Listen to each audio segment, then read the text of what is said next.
Hello everyone, তো আজ হলো ভূত চতুর্দশী। তবে তার আগে আমি যাব আমার মিমি বাড়িতে আমার মিমিকে নিয়ে আসার জন্য। মিমি আর বুনু আসবে আমাদের বাড়িতে বেড়াতে, তাই আমি বেরিয়ে গেছি ওদের বাড়ির উদ্দেশ্যে। তো আমি চলে এসেছি দমদম পাতিপুকুর, একদম স্টেশনের কাছেই আমার মিমি বাড়ি, 2 মিনিটও লাগে না।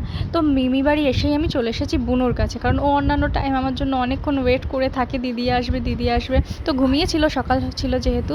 তো দেখো তোমরা কতটা খুশি আমি এসেছি বলে। আমি তোমার জন্য বসে আছিলাম। তুমি তো ঘুমাচ্ছিলে। তোমাদের সাথে যাব আমার ভাই। মজা হচ্ছে। আমি বানিয়েছি। তুমি করেছো, খুব সুন্দর হয়েছে। স্কুলে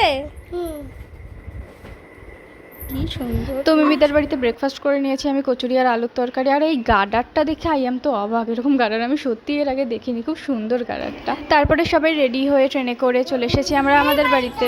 এই বাড়িটা ঢুকে যাও গেট থেকে, চলো। বাবলি বাবলি বাবলিকে দেখে তো বাবি খুব খুশি।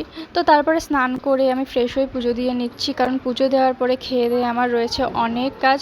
তো আজকে 14 শাকের দিন, আর 14 শাকের সাথেই পঞ্চব্যঞ্জন তো আমাদের ডেলিকার রুটিন আছেই, এতগুলো পদ না হলে আমাদের খাওয়া হয় না।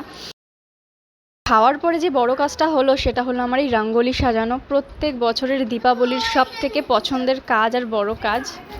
তো আমার সাজানোটা কীরকম লেগেছে তোমাদের প্লিজ আমাকে কমেন্ট করে জানাতে ভুলবে না।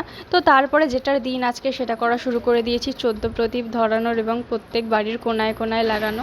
14 প্রদীপ সাজানোর পরে আমরা সবাই মিলে জ্বালিয়ে নিলাম একটু তারাবাতি। তারপরে মিমি বললো মিমিকে একটু এই অ্যাস্থেটিকভাবে ভিডিওগ্রাফি করে দিতে, নাইটি পরেই। তো আমি সেটাই করে দিলাম। তারপরে এদের দুজনের খেলা করা দেখছিলাম আমি। তো সবাই মিলে ডিনার করে নিয়ে মাকে একটু বললাম মাথায় তেল লাগিয়ে দিতে, কারণ মাথাটা অনেকক্ষণ ধরে যন্ত্রণা করছিল। তো তারপরে ফ্রেশ হয়ে চেঞ্জ করে এসে গেলাম ঘুমাতে। আর ভিডিওটা ভালো লাগলে like comment and share please করে দেবে।